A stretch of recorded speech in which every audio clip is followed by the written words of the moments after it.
వందనాలండి. ఈరోజు గొర్రెల కాపర్ల విధేయత చూద్దాం.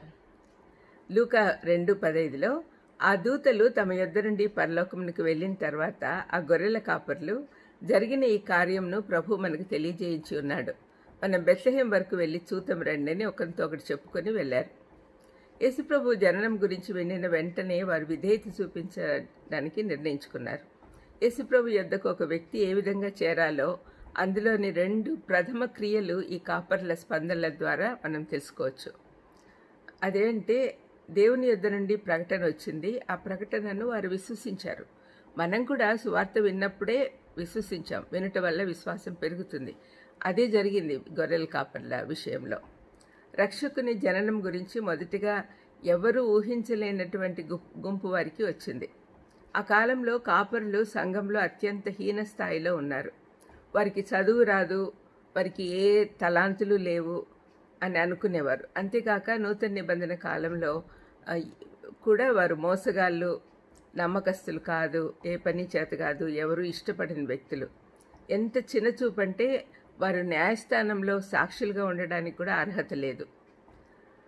గొర్రెలకు వారంలో 7 దినాలు పర్యవేక్షణ అవసరం కాబట్టి వారు సంఘ పెద్దలు పెట్టిన సబ్బాతు ఆదేశాలు కూడా పాటించుటకు వీల్లేక మతాచారాలు పాటించని వారుగాను అంటరాని వాళ్ళగాను చూసేవారు.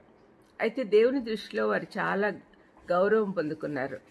ఎందుకంటే ఇజ్రాయేలు చరిత్రలోని గొప్ప వ్యక్తులలో 2 గొర్రెల కాపరులుగా వారి జీవితంలో కొంతకాలం ఉన్నారు. వాళ్ళు ఎవరంటే మోషే, దావీదు.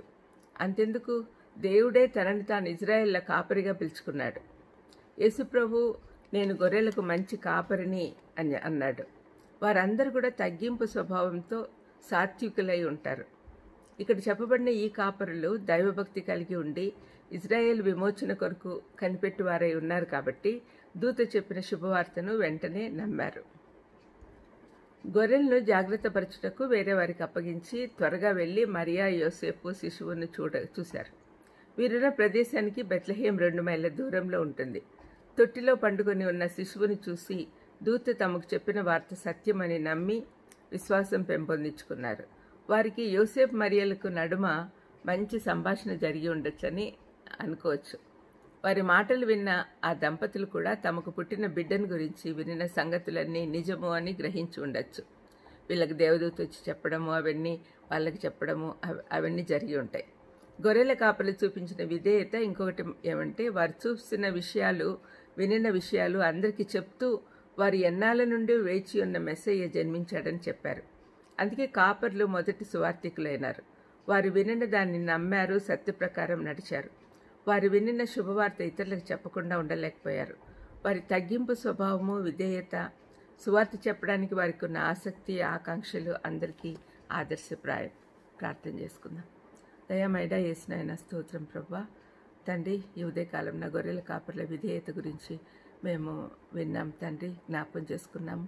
మేము కూడా అలాగా విధేయులుగా ఉండేటట్టు ఆశీర్వదించమని యేసుక్రీస్తు నామమున వేడుకుంటున్నాం తండ్రి. ఆమేన్. God bless you.